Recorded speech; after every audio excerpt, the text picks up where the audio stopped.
नमस्कार, मी यशराज बच्छाव. मी पुण्यात राहतो. माझं वय 30 वर्ष, माझी उंची 5 फूट 11 इंच. माझा मोबाईल नंबर 9529144823. ह्या आहेत माझ्या प्रोफाईल्स.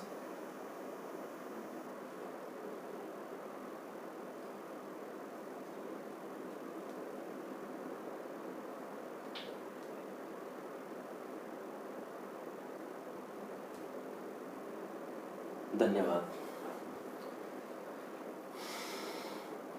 अरे चल, बस बेटा, बस, चल.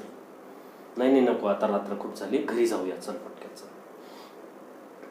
हे बघ, मी तुला मागे पण बोललोय की तू थोडं शांततेत घेत जा. तुझ्या चुक्या आता खूप वाढायला लागल्या आहेत. हे बघ बाळा, मी तुला एवढंच म्हणतोय की प्रत्येक वेळेस मला वाटत नाही की जावयाची चुकी आहे. आणि मला असं कधी जाणवलं नाही की माझा जावई एवढा पण निर्दयी होऊन तुला अर्ध्या रस्त्यात सोडून जाऊ शकतो. तूच काहीतरी भांडणं केली असणार आहे त्याच्यासोबत.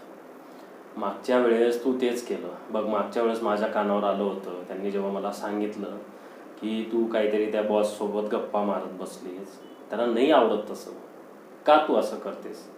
तुझी चुकी बघ, सगळ्यात महत्त्वाची तुझी. माझ्यासोबत पण तीच चूक झालेली आहे तुझी.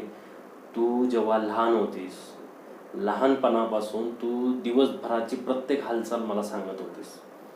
तू शाळेत जाताना कुणासोबत बोलली, टीचर काय म्हटले, टिफिन काय खाल्ला, काय खेळलेत तुम्ही, सगळ्या गोष्टी तू शेअर करत होतीस.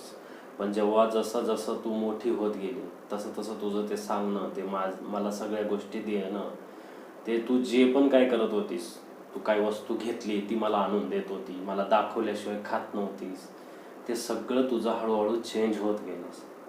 आणि मग हळूहळू जसं तुझ्या त्या गोष्टी चेंज होत गेल्या, मला खूप दुःख व्हायला लागलं की माझी मुलगी बदलत चालली आहे. आणि शेवटी तू लग्नानंतर ते केलंस की नंतर तर तुझा फोन कमी झाला, जे माझ्याशी बोलत होते ते बंद झालं. परत तू मला जे शेअर करत होते, जे सांगत होती, त्या गोष्टी बंद झाल्यात. मला इकडं हुरहुर लागून राहते, माझी मुलगी कशी असेल, काय असेल. तू ती पण काळजी नाही केलीस. आणि शेवटी आज परत तेच. आज जावई तुला अर्ध्या रस्त्यात सोडून गेले. तुम्ही तर माझ्यासमोर गेले होते फंक्शनला. मग का असं झालं? कारण तू तिथं पण तसंच काहीतरी केलं असणार आहे. बाळा, खूप त्रास होतो रे जेव्हा आपलं व्यक्ती आपल्याला सगळं काही सांगतो आणि तो अचानक बदलतो. तो त्रास मी सहन केला आहे. मी एक वडील होतो तुझा, म्हणून मी तुला कधी भर रस्त्यात सोडलं नाही. आता तरी तुला कळायला पाहिजे की एक वडिलाचं आणि एका मुलीचं नातं काय असतं.